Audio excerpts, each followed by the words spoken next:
Buen día, bienvenidos a Postdata, es viernes 22 de septiembre, le tenemos las noticias. Limoneros y empacadores de Apatzingán habrían contratado al menos un centenar de elementos de la Policía Auxiliar con sueldos promedio de 10,000 pesos mensuales para garantizar la vigilancia en cultivos y empaques, luego de la extorsión de que han sido víctimas. El gobernador de Michoacán, Alfredo Ramírez Bedoya, informó que también los aguacateros contratan el mismo servicio, por lo que consideró que no debe extrañar la decisión de los limoneros. Con un llamado a los organismos empresariales a que no digan sí a todas las propuestas del gobierno, el mandatario estatal tomó protesta a los nuevos integrantes del Consejo Directivo de la Canaco Morelia. El titular del Sistema Estatal de Seguridad Pública, Erwin Sánchez Coria, calificó como un hecho aislado la agresión y robo que cometieron guardias civiles contra un joven en La Soterraña, por lo que aseguró que el edil de Morelia politiza la seguridad con sus señalamientos. Martínez Alcázar aseguró que no busca politizar el tema, pero no se callará ante los abusos que han hecho públicos los ciudadanos y por lo cual ya envió 72 denuncias contra elementos de la Guardia Civil al gobernador. El diputado local Juan Carlos Barragán confirmó que la Fiscalía General del Estado ya acreditó que se desfalcó al Congreso de Michoacán por la compra de un software por 5 millones de pesos que nunca se instaló, pero sí se le pagó a un proveedor.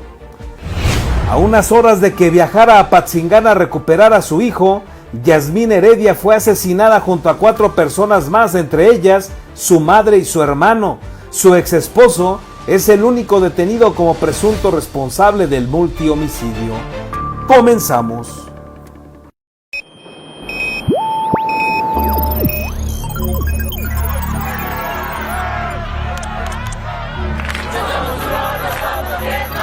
America will again. Alerta.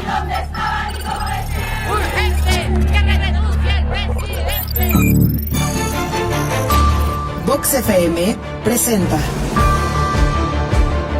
Postdata, periodismo responsable. Postdata con Carlos Monge. Comenzamos.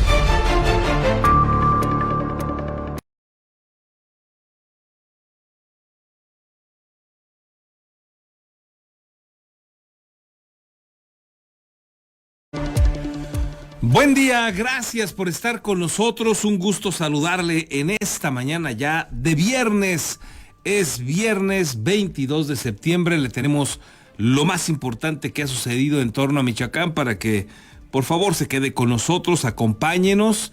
Somos Postdata, hacemos periodismo responsable, estamos con usted a través de la señal de Vox en el 103.3 de su FM. Y si lo prefiere, bueno, también ya estamos listos en la plataforma Facebook. Acá nos encuentra como postdata.news y en este caso usted podrá ver las imágenes correspondientes a la información que le iremos presentando. Estamos a sus órdenes. Déjeme decirle que en este momento se siente un ambiente fresco en la capital michoacana. Estamos a 13 grados. Nos dice el pronóstico meteorológico que nuevamente será un día caluroso, será soleado preponderantemente, la temperatura que se proyecta 27 grados, para que usted lo tome en cuenta, será la temperatura más alta. Ayer tuvimos un periodo pues prolongado, no sé si usted esté de acuerdo, caluroso, y bueno, pues hoy todo indica que se va a repetir para que usted lo tenga en cuenta. Vámonos con las noticias. Limoneros y empacadores de Apatzingán habrían contratado al menos un centenar de elementos de la Policía Auxiliar con sueldos promedio de 10,000 pesos mensuales para garantizar la vigilancia en cultivos y empaques, luego de la extorsión de la que han sido víctimas. Al menos un centenar de elementos de la Policía Auxiliar del Estado fueron contratados por limoneros y empacadores de Apatzingán para reforzar la seguridad en huertas y empaques, luego de que suspendieron la actividad por prácticamente un mes ante las amenazas del crimen organizado. El titular del Secretariado Ejecutivo del Sistema Estatal de Seguridad Pública, César Erwin Sánchez Coria, aseguró que los 1.760 elementos que tiene la corporación son suficientes para atender los servicios que ya prestan y la nueva demanda de los productores de tierra caliente. Hasta ahorita van casi 100 elementos de policía auxiliar entre todas las empacadoras. No, ellos empezaron con este primer requerimiento y entiendo van a ir incrementándose según la necesidad. Sin problema con este incremento pues bastante fuerte que ya hemos tenido en elementos de policía auxiliar, sin problema se puede atender. El funcionario aseguró que los policías auxiliares que prestarán servicio en tierra caliente están armados para enfrentar a los grupos delictivos, ya que a diferencia de las corporaciones que tenían otras administraciones, ahora sí tienen vehículos, armamento, además de acreditado el examen de control y confianza. Aunque a pregunta expresa Sánchez Coria se declaró todólogo, desconoció el monto que deberán pagar los particulares por la contratación de los policías auxiliares, al señalar que es un tema de la propia corporación. Soy todólogo. Bueno. Tendríamos que checarlo con policía auxiliar, no tengo el dato. En el tabulador de sueldos que tiene publicada la Delegación Administrativa de la Policía Auxiliar, se conocieron los montos de sueldo previstos en el primer semestre de este año. En el documento se establece que al elemento deben pagarse 9.509 pesos con 89 centavos mensuales por hacer una jornada de 12 horas de lunes a viernes, o de lunes a sábado, o de 24 por 24 de lunes a domingo. Se les pagarán 10.401 pesos con 73 centavos por jornadas de 12 horas de lunes a domingo, o bien 9.459 pesos con 87 centavos si cubren jornadas de 10 horas de lunes a sábado, o 9.499 pesos con 73 centavos por 10 horas pero de lunes a domingo. Si trabajan 13 horas de lunes a domingo, se les pagarán 11.218 pesos con 45 centavos, y por 14 horas también de lunes a domingo, 11.708 pesos con 40 centavos. Sin embargo, de acuerdo a declaraciones que proporcionó el director de esta corporación, Juan Eulogio Sandoval Vargas, en mayo de este año, la empresa o dependencia que los contrata debe pagar entre 60 y 90% más a la corporación, ya que debe cubrir impuestos, además de garantizar que los elementos estén certificados y la utilización de armas. Con las imágenes de Daniel Guillén, reportó para Postdata, Verónica García. Bueno, pues primero el funcionario pues ahí de chistosito, haciéndose el gracioso en la rueda de prensa de ayer, señalando que él era todólogo, y luego llegaron las preguntas y no sabía nada, no tenía los datos de nada. Y bueno, pues una desgracia luego tener este tipo de funcionarios, pero pues ahí los tienen. Y luego se presume hoy que de nombre Erwin pues es uno de los más cercanos también al gobernador. Luego las preguntas que uno hace acá, dices, ¿y cómo el gobernador, alguien que tiene semejante responsabilidad, puede confiar en un tipo así? ¿Cuál será su gracia? ¿Dónde radicará su talento cuando en una rueda de prensa, pues en el área que él se mueve, no tiene la información, no sabe nada, pero eso sí, diciéndole a los compañeros que él era todólogo, y tan todólogo que no sabía de nada de lo que es su área de trabajo? Ahí lo escuchó usted. Y bueno, al respecto también el gobernador Alfredo Ramírez consideró que no hay nada extraño en la contratación de la policía auxiliar para vigilar las huertas y empaques de limón en Apatzingán, luego de que suspendieron más de 3 semanas las actividades debido a la extorsión por el crimen organizado. Por el contrario, señaló que los productores de aguacate también contratan los servicios de esta corporación para vigilar sus cultivos.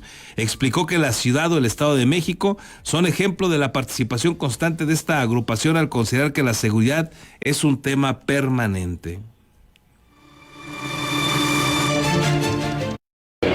La seguridad es un tema permanente, todos los días, todo el año. se hace y se debe realizar de manera permanente, consistente, con disciplina, todos los días. Por ejemplo, en el tema del aguacate, ellos contratan servicios de policía auxiliar desde hace tiempo, entonces no hay nada de extraño en este tema, al contrario, ustedes vean la Ciudad de México, el Estado de México, otras ciudades, otros estados, donde hay una participación constante, decidida de las policías auxiliares de esos estados, de esas entidades. Bueno, pues ojalá resulten estos policías auxiliares. Nosotros hemos tenido oportunidad de escucharlos, algunos de ellos, preocupados por la situación que enfrentan. Algunos no están todavía debidamente capacitados, algunos no saben manejar debidamente las armas, algunos no están físicamente en condiciones de hacerle frente a una situación crítica. A muchos de ellos seguramente usted los ha visto en algún lugar, en alguna empresa, sentados todo el día, pues prácticamente abriendo y cerrando alguna puerta, y ahí se han estado por muchos años. Hoy a esos y a otros que se han venido incorporando, pues pretenden que les hagan frente, por ejemplo, al crimen organizado. ¿De veras podrán estos elementos enfrentar al crimen organizado?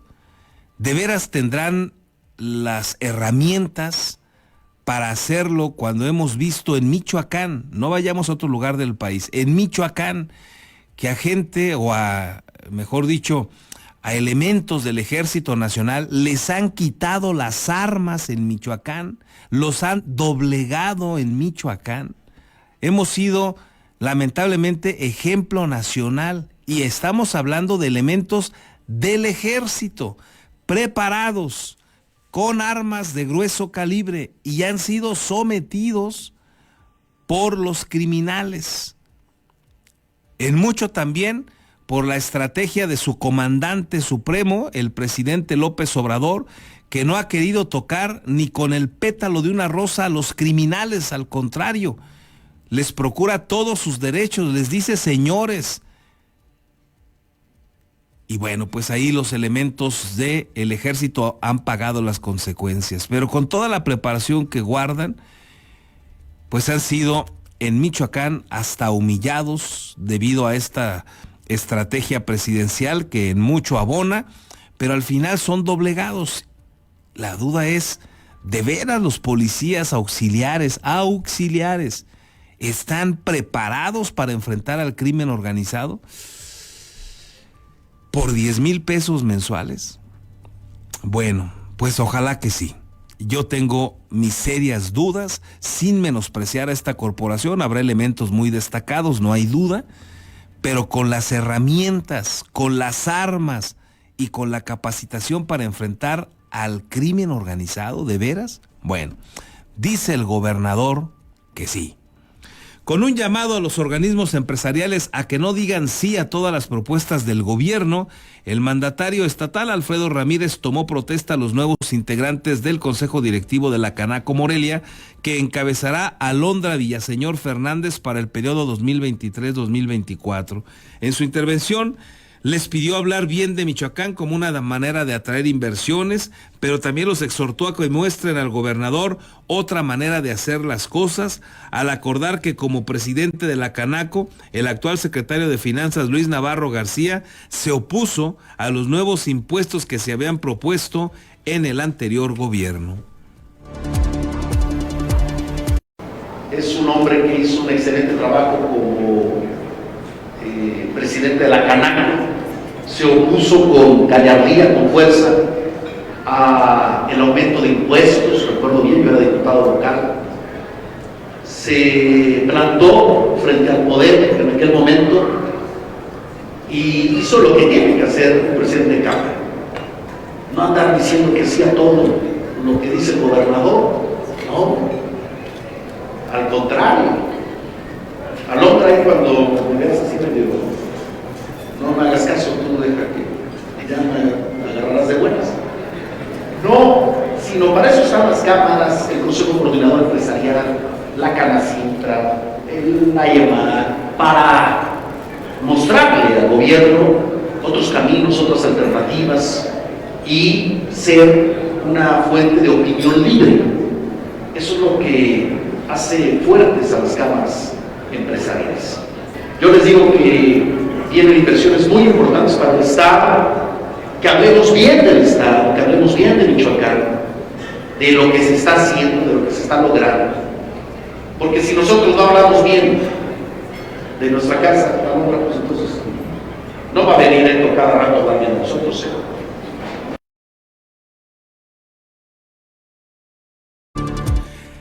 El titular del Sistema Estatal de Seguridad Pública, Erwin Sánchez Coria, calificó como un hecho aislado la agresión y robo que cometieron guardias civiles contra un joven, en la Soterraña. Dice él que pues son hechos aislados, ya sabe que esa es la clásica, de eso sí supo opinar Erwin Sánchez, el todólogo que no sabía datos duros, de esto sí pudo opinar. Y dice él que son hechos aislados. Solamente el presidente municipal de Morelia ha entregado 72 casos, 72 denuncias de situaciones que ha cometido presuntamente irregulares la Guardia Estatal. Pero dice Erwin que fue un hecho aislado, ojo, 72 ha entregado ya solamente el presidente municipal de Morelia. Pero Erwin dice que a su juicio es un hecho aislado. Como hechos aislados, calificó el titular del Secretariado Ejecutivo del Sistema Estatal de Seguridad Pública, César Erwin Sánchez Coria, la agresión, asalto y atropellamiento que cometieron 5 elementos de la Guardia Civil de Michoacán contra un joven en la Soterraña de Morelia. En conferencia de prensa, pidió no generalizar este problema a toda la corporación policial. No podemos generalizar de estos acontecimientos, son hechos aislados que en su momento ya se presentaron, se pusieron a disposición a estos 5 elementos de la Fiscalía. Se está actuando ya, en la Fiscalía será la responsable de ver qué responsabilidad tienen y cuánto es y qué sanción y qué pena les tendrán que poner, ¿no? El funcionario estatal señaló que la falta de confianza en los cuerpos de seguridad es una consecuencia de la politización que se ha dado por parte de algunos actores políticos, como el alcalde de Morelia, Alfonso Martínez Alcázar, ya que a su decir no se puede afirmar que la Guardia Civil no sirve porque 5 elementos cometieron este grave hecho. Del presidente de Morelia, que está, al que me refiero yo, politizando el tema de seguridad, atacando la Guardia Civil, pues, ¿qué te puedo decir? No es un tema que se deba de estar tratando de manera política, para sacar un fin político, porque estamos hablando de algo muy delicado, que se trata la seguridad del ciudadano. No se vale, no es así. Más aún que inclusive la misma policía Morelia, como tú bien lo comentaste, tiene varias investigaciones en curso, nada más que ellos pues no han puesto a disposición de la Fiscalía sus elementos, nosotros sí. Afirmó que por primera vez en muchas administraciones el índice delictivo va a la baja, y no se puede pedir que la Policía Estatal no intervenga, ya que esto ocurre únicamente en lugares donde la delincuencia utiliza su base social con este propósito. Sin embargo, rechazó confirmar si esto es lo que ha ocurrido en Morelia. Con las imágenes de Daniel Guillén, reportó para Postdata, Verónica García. Y fíjese que con 72 denuncias que les ha hecho llegar Alfonso Martínez al gobierno del estado, pues todavía hay que sumarle ahí la cifra negra, las que personas no quieren denunciarlo. Déjeme platicarle que la semana pasada pude dialogar con un joven que lamentablemente le tocó padecer también el robo de parte de la Guardia Estatal. Él, a la hora de transitar allá por Uruapan, donde pues en este momento, recordará usted, también en días pasados, manifestaciones, bloqueos incluso en las salidas de Uruapan de parte de transportistas que se sienten extorsionados por la Guardia Civil. También ha habido este tipo de denuncias y es un tema que crece, que preocupa, por lo que está haciendo la Guardia Civil. Nos convertimos otra vez en nota nacional con este tema, salió en varios medios nacionales por presuntos abusos, presuntas irregularidades de la policía estatal. En días pasados, nada más que este joven que me platicó su caso, pues no quiere denunciarlo, le hemos ofertado incluso hacerlo de manera pública, cuidándole el anonimato total, pero aún así no se ha atrevido. Él considera que como debe seguir pasando por ahí, por alguna situación que él tiene que lo obliga a ir hacia esos rumbos, pues no quiere correr el riesgo, porque además lo dejaron amenazado de que si denunciaba, que si hacía algo, sufriría las consecuencias. Es un tema delicado, no es un hecho aislado, no es un evento en todo un año, hay muchos casos más y hay una cifra negra. Pero el político clásico, el político que nada en la mediocridad, suele usar este tipo de comentarios para tratar de aligerar la problemática, y como Erwin, pues titular ahí de esta área de seguridad en el gobierno del estado, destacando que es un hecho aislado cuando evidentemente no lo es. Y viene la crítica al presidente municipal de Morelia, al que le dice que está politizando el tema de seguridad. Y Alfonso Martínez le contestó y le dice que no hay ningún interés en politizar, pero dice que tampoco se va a callar ante los abusos que han cometido algunos elementos policiales contra los ciudadanos, y reiteró que ya entregó 72 denuncias contra elementos de la Guardia Civil y que ya se las hizo llegar al propio gobernador. Hay niveles de atrocidades que se cometen. Nosotros a los elementos que hemos dado de baja han sido por temas de indisciplina, corrupción y que no están haciendo bien su trabajo, señaló el presidente municipal de Morelia, Alfonso Martínez Alcázar, ante los señalamientos del titular del Secretariado Ejecutivo del Sistema Estatal de Seguridad Pública, César Sánchez Coria. Al hablar de la postura del funcionario estatal, que lo acusó de politizar el tema de seguridad, cuestionó: ¿qué hacemos? ¿Callarnos? Y fue más allá. Dijo que en el caso de Morelia los elementos policiales no están sujetos a proceso porque hayan atropellado a un ciudadano o los estén asaltando. Primero, que hay niveles, en todo hay niveles. En este caso hay niveles de atrocidades que se cometen, y nosotros a los elementos que hemos dado de baja porque hemos actuado han sido por temas de indisciplina, de corrupción, de temas de que no están haciendo bien su trabajo, pero no porque hayan atropellado a un ciudadano o porque estén asaltando ciudadanos. Señaló que el tema es que se investiguen los delitos que se cometen y se actúe en consecuencia. No quiero seguir politizando y no quiero estarnos respondiendo por los medios de comunicación, pero sí quiero decirles que tenemos que actuar en todas las corporaciones. En la que se comete un delito se tiene que actuar. Aseguró que algunos funcionarios están engañando con la información al gobernador, porque pusieron a disposición a 5 elementos y la Secretaría de Seguridad Pública señaló que detuvieron a esos policías por hacer fechorías, pero hace 8 días otra unidad con un número similar de elementos asaltó a otro ciudadano. Reportó para Postdata América Juárez Navarro. Bueno, pues ahí la polémica y el debate no va a parar, ya no va a parar. Es evidente, ellos podrán decir lo que quieran, pero es evidente que no hay química ya entre el gobernador Alfredo Ramírez y el alcalde de Morelia, Alfonso Martínez. Es evidente, son ya muchas las situaciones donde hay polémica, donde no se convocan o se convocan y no van. En fin, o sea, es evidente que hay ya una disputa electoral, eso no va a parar, y lamentablemente en la disputa electoral pues también han metido a la seguridad pública, y esto se hizo desde que el alcalde Alfonso Martínez pues puso condiciones para trabajar en equipo con el gobierno del estado, no les quiso entregar la policía de Morelia.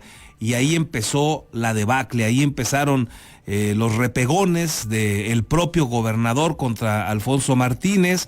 Luego escuchamos voces de diputados, del dirigente de Morena, duro y dale con el tema de la seguridad contra Alfonso. Cuando Alfonso les contestó, pues algunos de ellos empezaron a lloriquear que está politizando, que está aprovechándose de la inseguridad para atacar al gobernador, y se les olvidó que ellos habían empezado y que Alfonso Martínez, después de aguantar una temporada los embates, pues se decidió también a dar la batalla. Y bueno, pues lamentablemente por ambas partes pues han tomado el tema de la seguridad como polémico, como un debate público, y ojalá que también así estuvieran trabajando de manera coordinada y unida para atajar toda la problemática de inseguridad. Pero lo que se aprecia es que hay una confrontación abierta, constante, y que difícilmente va a parar en lo que resta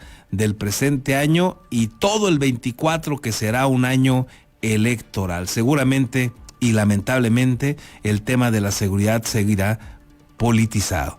Aquí lo importante es que ojalá pronto corrieran de la Guardia Civil a todos los malos elementos que hoy están siendo denunciados cotidianamente, no como un hecho aislado, y ojalá que consideren la cifra negra de los que aquellos por temor no han querido denunciar. En otros asuntos, luego de que el secretario de Hacienda, Rogelio Ramírez de la O, rechazó ante diputados federales que se prevea un endeudamiento excesivo para el país en el 2024, el presidente municipal de Morelia, Alfonso Martínez, consideró increíble la facilidad que tienen los gobiernos de Morena para mentir. Precisó que mientras los funcionarios aseguran a medios de comunicación que no endeudan, el país tiene la deuda pública más grande de la historia. De acuerdo con la propuesta de paquete fiscal para el 2024, el gobierno federal contempla contratar 1.201.000 millones de pesos de deuda, de los cuales 1.023.000 millones son para cubrir el costo financiero que tiene el gobierno federal. La facilidad que tienen los gobiernos de Morena para mentir, porque se paran y dicen ante los medios de comunicación que no endeudan, y tenemos la deuda histórica más grande. Eso es increíble, pero por eso hay que explicárselo a la gente.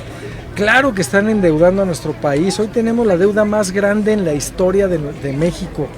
Y bueno, pues el tema es, cuando tú ves una deuda consolidada en una obra que beneficia a la población, la puedes entender, pero pues la refinería todavía no da gasolina, todavía no produce gasolina.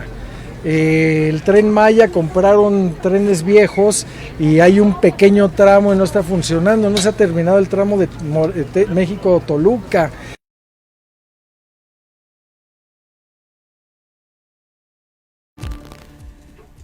El tema de la deuda es complicado, está preocupante, lo dicen especialistas en la materia. Mire, uno de ellos, Carlos Ursúa, quien fuera también secretario de Hacienda con el presidente Andrés Manuel López Obrador, luego lo dejó porque pues ya lo ha explicado, ¿no? El presidente no hace caso, no entiende de finanzas y solamente pretende llevar a término sus caprichos, no le importan los números, no le importa hacer balances, y con todas esas explicaciones que ha ido dando a lo largo del tiempo, Carlos Ursúa pues ha fundamentado por qué dejó el gobierno de López Obrador. Y hoy es un durísimo crítico, desde entonces ha sido un durísimo crítico, y una de las preocupaciones que ha manifestado es que en el 2024, si se aprueba el presupuesto con este endeudamiento que está solicitando López Obrador, el déficit en nuestro país alcanzará el 5.4 del Producto Interno Bruto.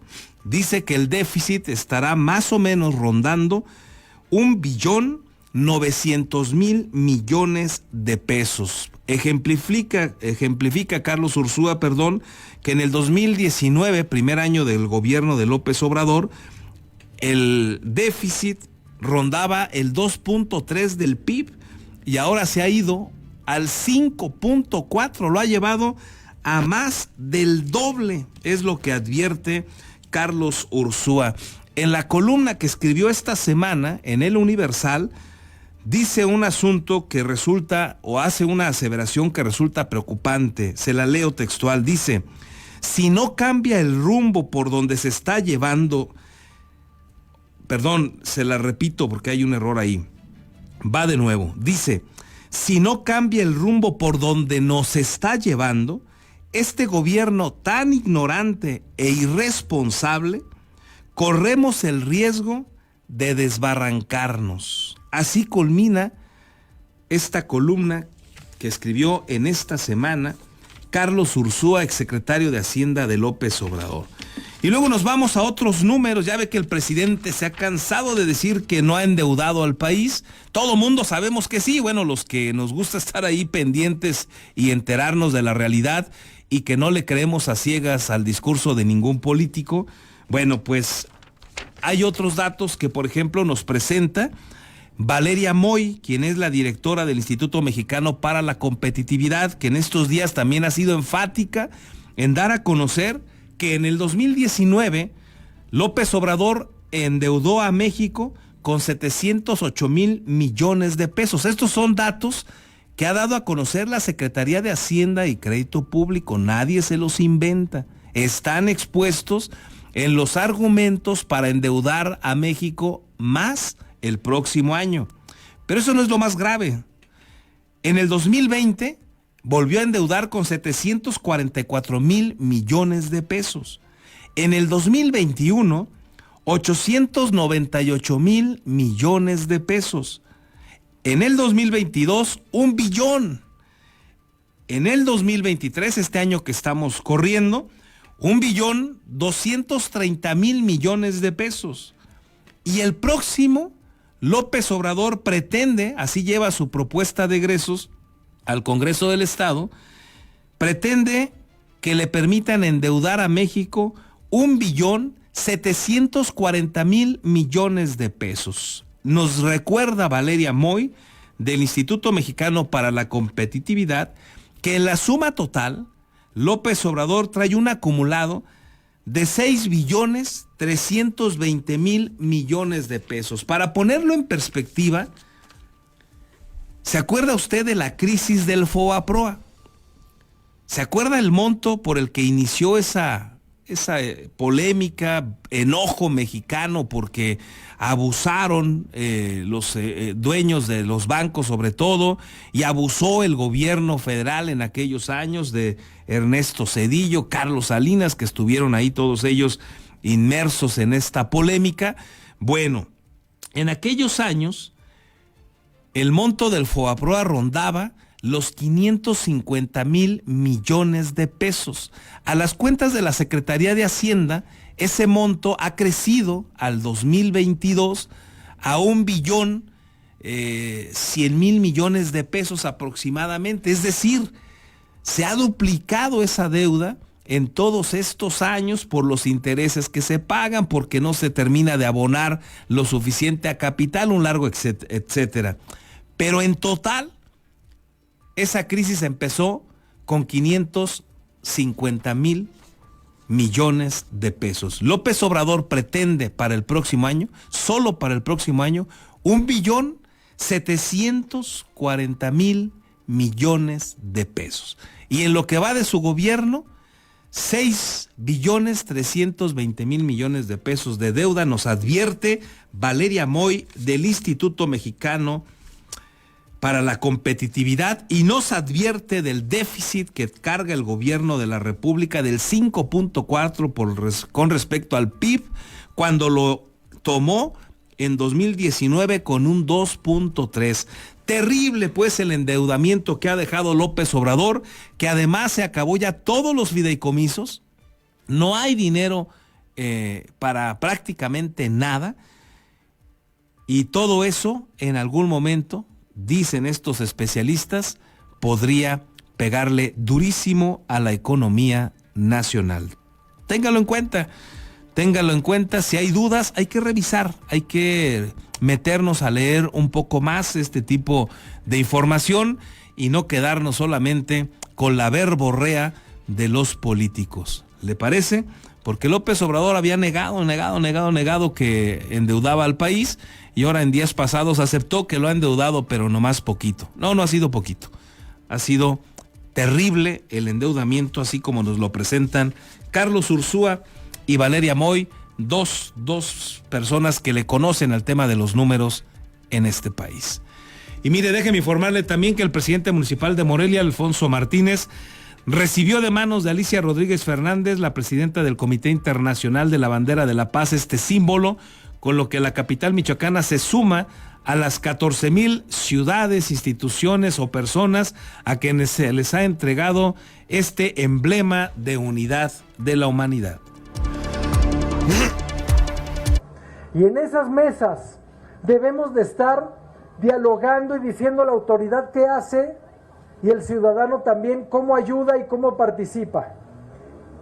Y el día de hoy que se hace este evento, quiero decir que es muy relevante porque de aquí se tiene que hacer una resonancia, primero municipal, pero después estatal y luego nacional, y contagiar al mundo entero de que es construyendo la paz como una nación, como un estado, como un municipio puede vivir bien. Ese es de la familia.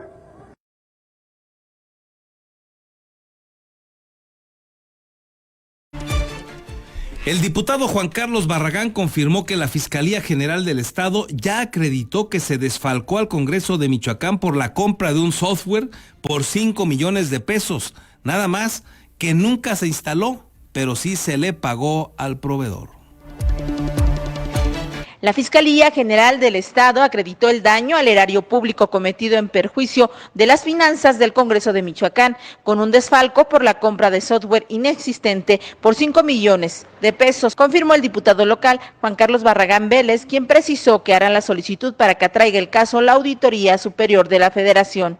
El legislador, que junto con otros integrantes de la 75 legislatura local interpuso una denuncia ante la Fiscalía, señaló que tras un peritaje se logró identificar que sí hubo daño, pero en estos momentos la investigación fue atraída por la Fiscalía General de la República, luego de identificar que se trataba de recursos federales. Imagínense que el tema del software tardó más de 1 año y medio para poderla consignar a la Fiscalía General de la República. Después de 1 año y medio se dieron cuenta que los recursos eran federales y que no estaba dentro de su competencia, y ya se acreditó apenas el daño hace aproximadamente 2 o 3 meses, cuando fue consignada, y ya se acreditó el daño de más de 5 millones de pesos. O sea, la justicia es lenta.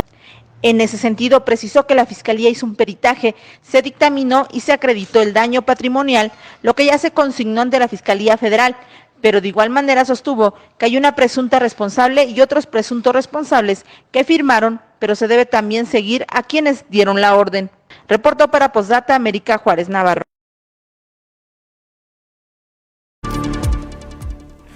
Y a propósito del informe de labores que acaba de entregar al Congreso del Estado y el mensaje ahí con algunos datos duros del gobernador Alfredo Ramírez Bedoya, le agradezco a la secretaria de Educación, Gabriela Molina, que nos reciba esta llamada, pues para puntualizar algunos de estos asuntos que destacó el gobernador. Secretaria, ¿cómo estás? Buen día.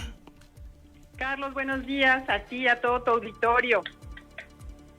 Pues uno de los datos, secretaria, que destaca el gobernador es que pues se ha logrado recuperar la estabilidad en el ámbito educativo, que los niños pueden recurrir a clases ahora sí de manera más habitual. ¿No hubo impacto en las clases de parte de los profesores que por algunos momentos marcharon, en algunos momentos anunciaron ellos que dejaban de ir a las aulas? ¿No hubo nada de impacto? Lo más importante es poder compartir datos duros, y eso es, digamos que contundente. Primero, de lo que se informa es que se logra un ciclo escolar sin paros. Un paro es un llamado al más del 30% del magisterio, ajá, el cual paraliza la actividad educativa. Ahora se tuvo la marcha del día 5 de mayo y lo más importante es decir, abrimos otra etapa en la educación. ¿En qué sentido? Llegamos a tener en el análisis hasta 170 días con un paro del magisterio, 20 días, 31 días, 15 días, en donde paralizaron a más del 80% del sector. O lo importante es que estamos en otro momento, que fue un dato contundente, 2, que el 99% de los maestros cobran por tarjeta.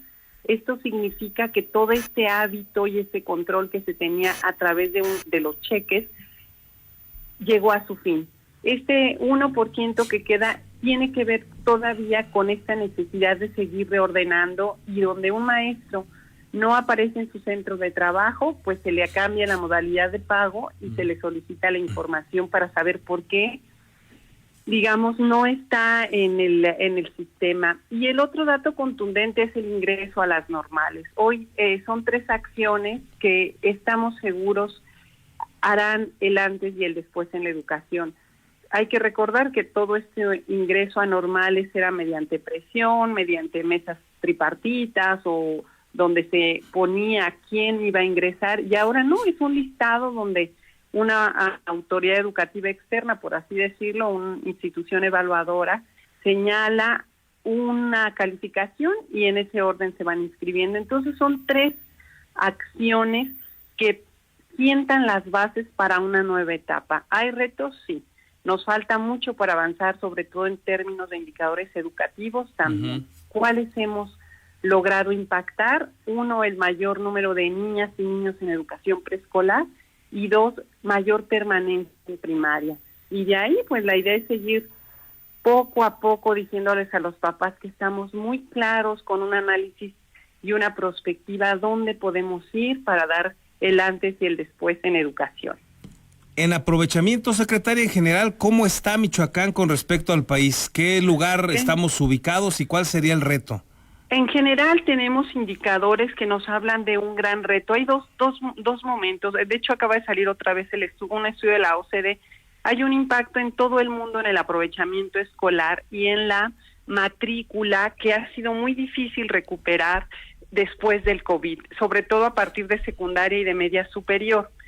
En Michoacán, en los últimos 2 años después del COVID, las evaluaciones han sido un reto. ¿Por qué? Porque Michoacán no contestaba, y hoy ya estamos justo en el proceso de Mansoredu que nos permita conocer a detalle y a profundidad. Lo sabemos, no es un dato nuevo, tenemos enormes retos para elevar los indicadores de aprendizaje, pero muy claros que hoy, como se señala, la permanencia en clases, la salud emocional de los niños, la estabilidad de los maestros, que ellos no tengan incertidumbre, todo esto nos va a permitir avanzar y saber que podemos, con un trabajo muy coordinado con la federación, con todo el sector educativo, con los maestros, con los procesos de capacitación, estar hacia lo más importante, que es hoy también se habla de la salud emocional de los niños y poder elevar los indicadores educativos. Pero seguimos por allá en el 28 o 29 que nos ha caracterizado lamentablemente a Michoacán. Sí, tenemos, digamos, que el gran reto de mejorar nuestros indicadores, pero eso que te decía, el no poder tener datos, que es algo muy importante, contundentes, podemos, digamos que el punto de partida, pues sí, es de rezago y tenemos que trabajar para darle la vuelta, y en eso estamos. Decir 15 años en un ciclo, lograr un ciclo escolar completo parece una frase que si no revisas la historia y que tú la conoces bien, pues decir, bueno, pues buen logro, pero de verdad que significa mucho para la historia educativa de Michoacán y para romper ciertas inercias que hoy estamos muy convencidos, porque yo suelo visitar escuelas 2 veces estoy en 2 escuelas en cada día, y hablamos mucho con los maestros. Hay que recordar que antes los secretarios ni siquiera podían entrar a las escuelas. Yo llego, recibo las solicitudes, escucho, y muy respetuosa de sentir al magisterio qué pasó, cómo se fue descomponiendo, y es esto, hay un proceso de debilitamiento institucional que se avanza a través de la Rectoría de la Educación, que es un tema que dice un maestro, bueno, a mí eso qué es, o un papá, pues es decir que el Estado es el que pone las reglas. 2, fortalecimiento institucional, que es todo este andamiaje de gobierno digital, de poder mejorar la infraestructura, y 3, el acto pedagógico, que al final es lo que más nos importa. Donde hay un maestro que quiere enseñar, va a encontrar las condiciones, y con estos 3 objetivos muy claros estamos trabajando toda la prospectiva y muy coordinados con pedagogos, con el gobierno federal, con maestros y maestras, y pensando que sí tenemos muchos retos, lo reconocemos, pero que estamos sentando otra etapa de la educación en Michoacán. En lo que se ha dejado de hacer, secretaria, es el incumplimiento en primera instancia de López Obrador y luego del propio gobernador que dijo que lo haría en 6 meses, la federalización de la nómina que también nos explicaba aquí el secretario de Finanzas, pues no se ha logrado y ni siquiera está tampoco presupuestada en el 2024. Parece ser que ese será un compromiso incumplido de López Obrador.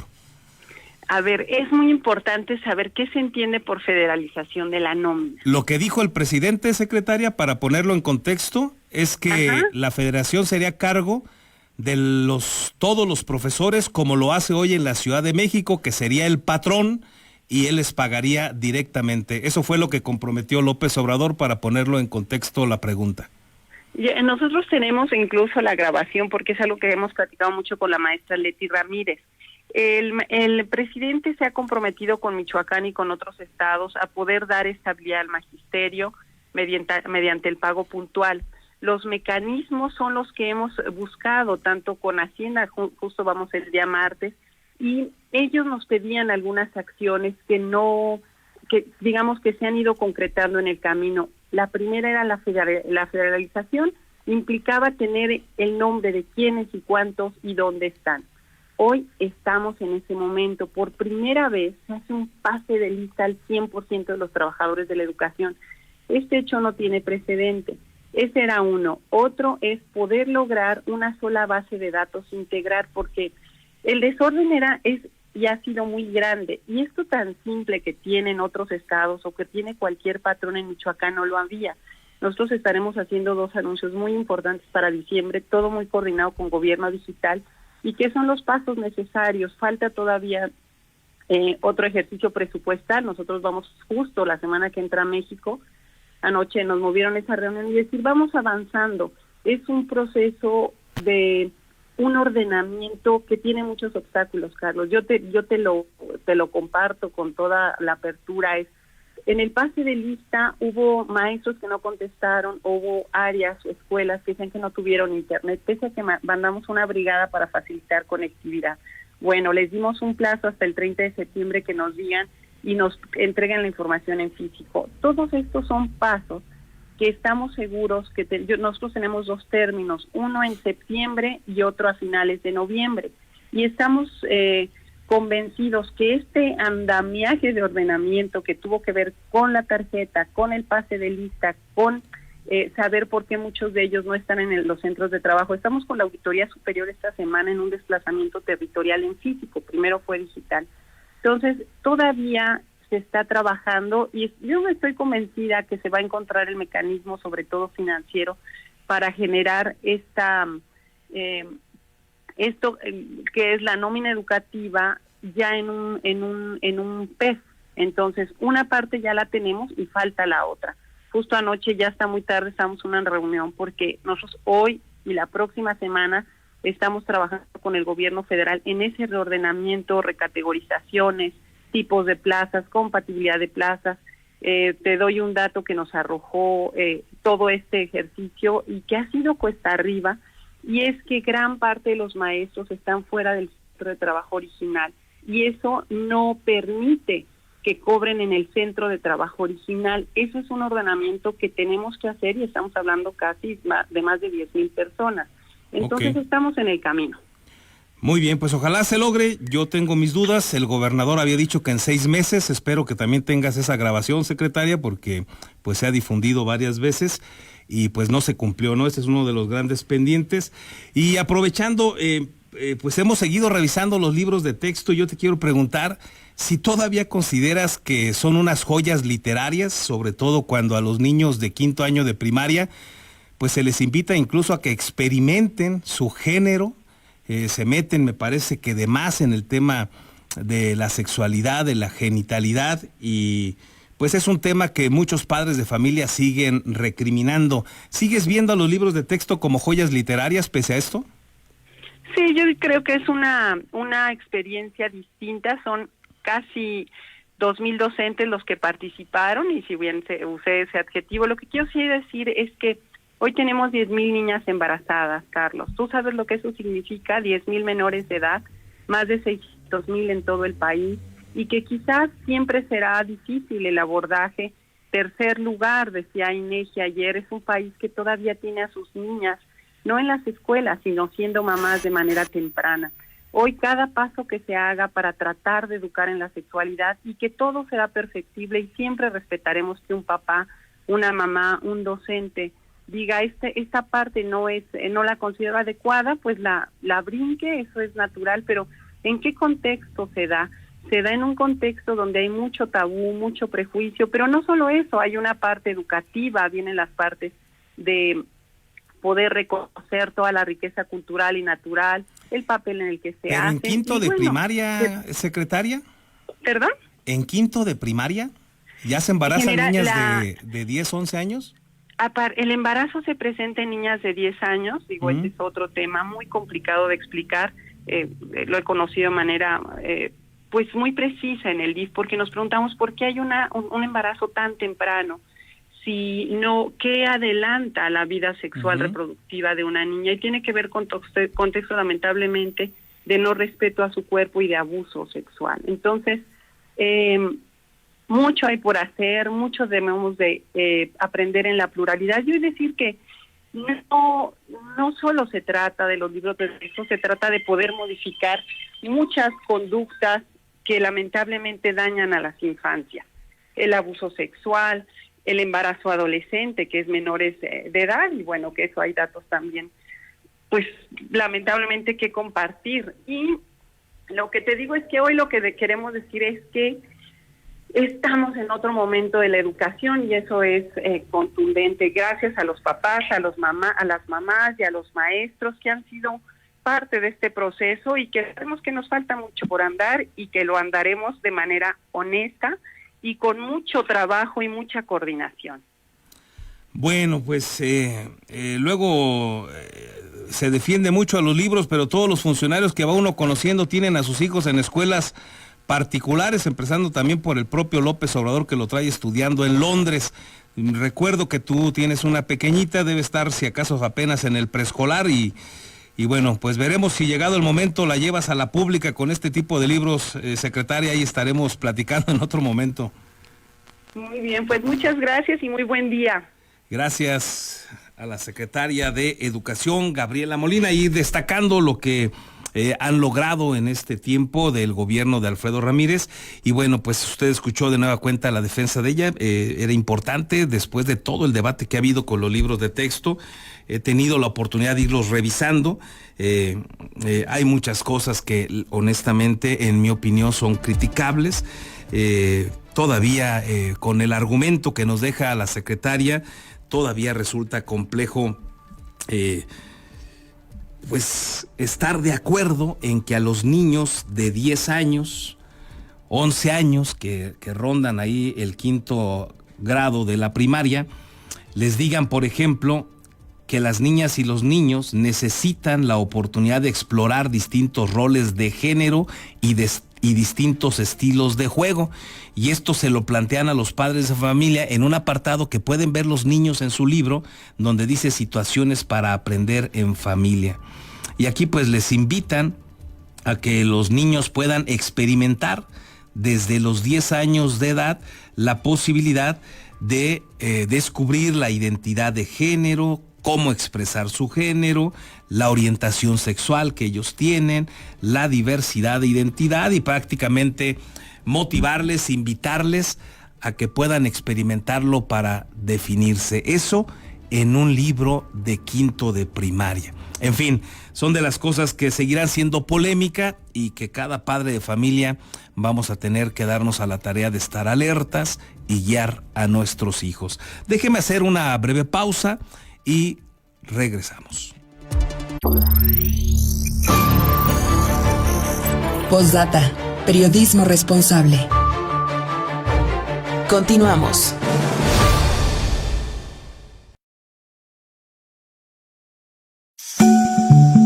El Congreso te escucha y te informa. Las diputadas y diputados legislamos para ayudar a las familias que sufren las consecuencias del uso de drogas. Por eso creamos la primera ley contra las adicciones en Michoacán, con atención especial y gratuita para niñas, niños y adolescentes. Congreso del Estado de Michoacán. El poder de la inclusión. Visítanos en congresomich.gov.mx. www.cidiputados.gov.mx.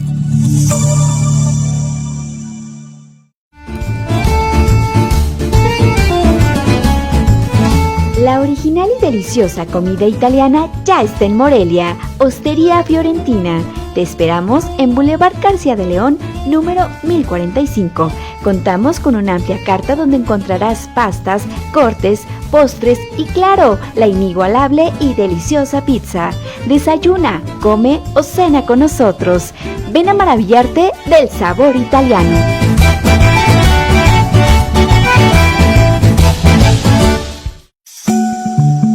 El Congreso te escucha y te informa. Las diputadas y diputados legislamos para acercarnos y trabajar de la mano con los michoacanos. Por eso, generamos un programa especial de iniciativas ciudadanas que permita más y mejores leyes construidas directamente por la gente. Congreso del Estado de Michoacán. El poder de la inclusión. Visítanos en congresomich.gov.mx. Tortas Acueducto el 32,5. No te quedes con el antojo. Deliciosas tortas de milanesa, queso de puerco, salchicha, jamón, hawaiana y cubana. O bien, una orden de milanesa. Puedes hacer tus...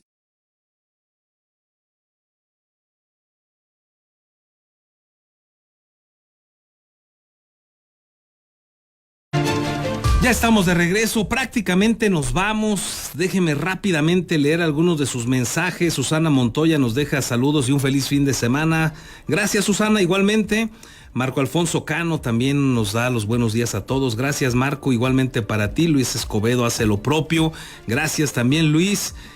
Luis Escobedo, porque luego tenemos a Luis Esteves. Buen día, Carlos. Siguen con el tema de seguridad. Alfonso Martínez debería presentar denuncias ante la Fiscalía del Estado para que se abra carpeta de investigación. Sí las están presentando, Luis, Está respaldando el Ayuntamiento de Morelia a los ciudadanos y sí han presentado. Teresa Aguilar, buenos días a todos, buen fin de semana. Gracias, Ter, igualmente. Melchor Ornelas, buen día, Carlos y amigos, deseándoles un buen fin de semana. Nobleza de un perro muere al defender a su dueño en Uruapan. Instinto criminal en Tangancícuaro al matar a balazos a 2 perritos. Bueno, ahí nos recuerda esta información, Melchor. Gracias, Melchor, saludos. José Martínez Pasalagua, buen día, Carlos, para ti, todo tu equipo y quienes te ven y escuchan. Gracias, José, igualmente para ti. Marce Raya también nos deja saludos a todos, gracias. Gerardo Méndez, buenos días. En cuanto a seguridad, que el secretario de Seguridad se dio una vuelta a salida a Salamanca o en el periférico y verá a los elementos de la Guardia Civil robando. ¿Acaso no lo hacen porque les llevan parte de lo robado? Gracias, Gerardo, también por tu opinión. Noel Cárdenas, en Michoacán, el gobierno de la 4T de Alfredo Ramírez Bedoya miente. A los trabajadores del COBAEM no se les ha pagado desde hace 4 años. Exigimos pagos. Muchas gracias a todos. Ya no nos da tiempo de seguir leyendo. Se nos ha terminado el tiempo, pero por aquí nos vemos o nos escuchamos el lunes. Por favor, disfrute su fin de semana.